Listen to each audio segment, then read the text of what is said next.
दोस्तों, Iran, Hamas, Hezbollah, Israel conflict के बीच में एक बड़ी खबर सामने आ रही है, जहां लाल सागर में यमन ने अपनी जीत का परचम लहरा दिया है। जहां 20 झुंड वाले देश चले थे यमन को झुकाने के लिए, अपने साथ हथियारों का जखीरा लेकर के चले थे।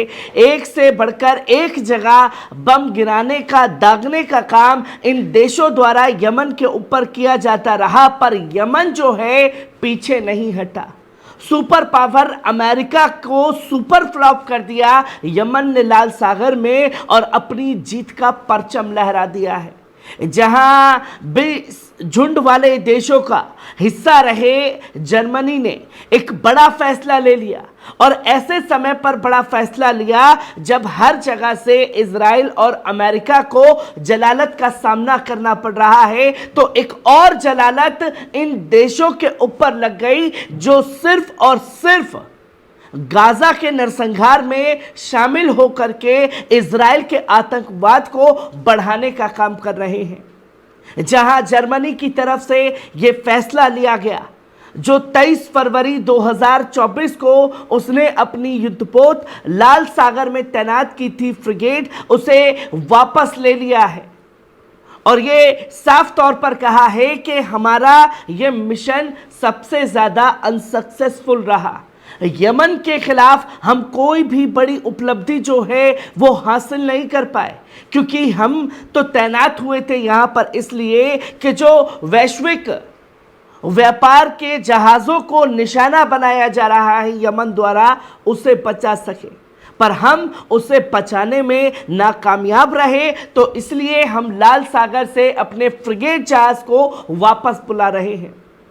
और जब ये फैसला लिया गया तो ये यमन की बड़ी जीत देखा जा रहा है, जहां दुनिया की सारी ताकतें, जर्मनी, अमेरिका, कनाडा, फ्रांस और तमाम देश शामिल थे, पर वो यमन का मुकाबला ना कर सके, और साफ तौर पर कहा कि ये हमारी बड़ी हार है और हम कोई बड़ी उपलब्धि जो है इसमें हासिल नहीं कर पाए। और जब जर्मनी द्वारा ये फैसला लिया गया है तो खुल करके ऐलान यमन की तरफ से भी इस फैसले को लेकर के दिया गया, जहां आप साफ तौर पर देख सकते हैं कि यमनी नेशनल सरकार के उप विदेश मंत्री हुसैन अल अजी ने जर्मनी फ्रिगेट हेसन के लाल सागर से प्रस्थान को सही दिशा में एक कदम बताया है। रविवार को अपने सोशल मीडिया नेटवर्क पर पोस्ट करते हुए एक संदेश में अल अजी ने लाल सागर में जर्मनी फ्रिगेट हेसन के हटने को एक सकारात्मक विकास माना। इस बात पर जोर दिया कि शिपिंग की सुरक्षा और राष्ट्रों के अधिकारों और हितों का सम्मान प्रमुख है।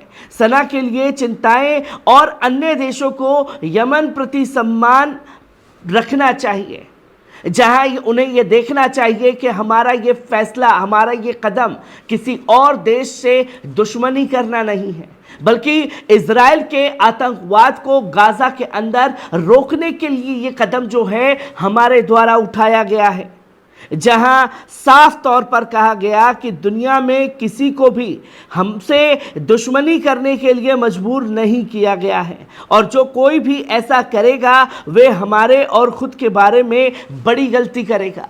जो यमन को दुश्मन मान करके कूदे थे वो हश्र देख सकते हैं जर्मनी का कि क्या इसमें हश्र हुआ है। और सिर्फ यही कदम लगातार यमन की तरफ से नहीं उठाए गए, बल्कि यमन की पार्लियामेंट ने एक बड़ा फैसला ले लिया कल के दिन, जहां ये साफ तौर पर यमन की पार्लियामेंट में कहा गया कि जो इजरायली गवर्नमेंट है उसे ग्लोबल आतंकवादी नेटवर्क घोषित कर दिया है। दुनिया में सबसे बड़ा आतंकवादी संगठन इजरायली हुकूमत को घोषित यमन की पार्लियामेंट में कर दिया गया है।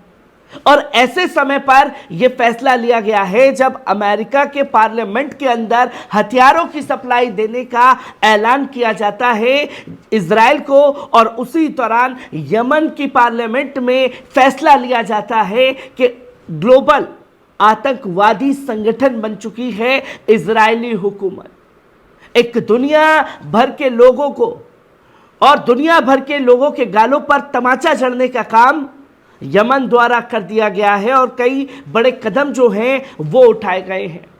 तो वहीं इसी बीच यमनी सेना के ब्रिगेडियर जनरल याहिया का बयान सामने आया, जहां याहिया ने साफ तौर पर कहा कि हम तब तक पीछे नहीं हटेंगे जब तक गाजा की जीत जो है दुनिया ना देख ले। हम कोई भी अपना कदम पीछे खींचने वाले नहीं हैं। जो तस्वीर लोगों के सामने आएगी कि गाजा की जीत के अलावा दूसरा कोई रास्ता नहीं है। जहां लाखों यमनियों ने गाजा की जीत हमारी लड़ाई जारी रहेगी के तहत फिलिस्तीन के समर्थन में देश भर में रैलियां निकाली। रैलियों में प्रतिभागियों ने फिलिस्तीनी लोगों के समर्थक में लाखों लोगों के मार्च को जारी रखने का ऐलान किया। रैलियों के बयान ने अन्याय का मुकाबला करने और गाजा और सभी फिलिस्तीनी क्षेत्रों के उत्पीड़ित लोगों के साथ खड़े होने में यमनी लोगों की दृढ़ता को सलाम किया है। और यमन ने खास तौर पर जो सीरिया, इराक और हिजबुल्लाह द्वारा कदम उठाए गए गाजा को लेकर के उसे भी सलाम किया है। और हाल के दिनों में इजरायली हुकूमत के ऊपर रॉकेट और ड्रोनों की बौछार करने वाले ईरान को भी सलाम पेश किया है कि आपने इस जंग में आकर के और इजरायली हुकूमत को सबक सिखा करके इतिहास के पन्नों में नाम दर्ज करवाया है। जो नरसंहार गाजा के अंदर हो रहा है उसको रोकने के लिए अगर किसी को याद किया जाएगा तो वो ये देश सबसे पहले दिखाई देंगे। और सिर्फ यही चीज़ें जो हैं वो लगातार सामने नहीं आई हैं। जायोनियों को खुश करने के लिए कुरान की कुछ आयतों को हटा रहा है सऊदी अरब। यमन ने यह खुलासा करके दुनिया भर में हड़कंप मचा दिया है, जहां साफ तौर पर इजराइल और ईरान के बीच जारी तनाव में हूती नेता ने सऊदी अरब पर गंभीर आरोप लगाए हैं। यमन के हूती नेता अब्दुल मलिक अल हूती ने कहा कि सऊदी अरब की कोशिश यहूदियों और इजरायलियों को खुश करने की है। इसके लिए कुरान के कुछ हिस्सों को सिलेबस से हटा दिया गया है। अब्दुल मलिक ने कहा कि सऊदी चाहता है कि इजराइल उसके रिश्ते सामान्य हो जाए, जहां उसके साथ व्यापार करें, इसलिए कुरान के कुछ आयतों को पाठ्यक्रम से हटाया गया। ईरान एक इस्लामिक रिपब्लिक न्यूज़ एजेंसी के मुताबिक अब्दुल मलिक अल हूती ने शनिवार को अपने बयान में कहा कि हाउस ऑफ सऊद ने यहूदियों की नाराजगी से बचने के लिए पाठ्य पुस्तकों से कुरान की आयतों को हटाने का फैसला लिया है। जहां बच्चों को इतिहास बताया जाता कि कैसे जायोनियों ने जुल्म ढाया मुसलमानों के ऊपर, उनके आतंक को दुनिया के सामने दिखाया, जहां कुरान शरीफ में भी इन बातों को लिखा है। तो वहीं इतिहास में सऊदी अरब की पाठ्य पुस्तकों में बच्चों को यह पढ़ाया जाता, पर यहूदियों को खुश करने के लिए उस सिलेबस से उस पाठ को ही हटाने का फैसला सऊदी हुकूमत द्वारा कर लिया गया है, जो कि कई सारे सवाल खड़े करता है। और यमन ने सामने आकर के दुनिया को यह दिखा दिया कि चाहे कितनी भी बड़ी ताकतें, फोर्सेस, सब लोग एक साथ क्यों ना आ जाएं, वो यमन को नहीं झुका सकते, वो गाजा के फ़लस्तीनियों को कभी नहीं हरा सकते। हर एक खबर से आपको रूबरू कराता रहूंगा। दीजिए इजाज़त, शुक्रिया।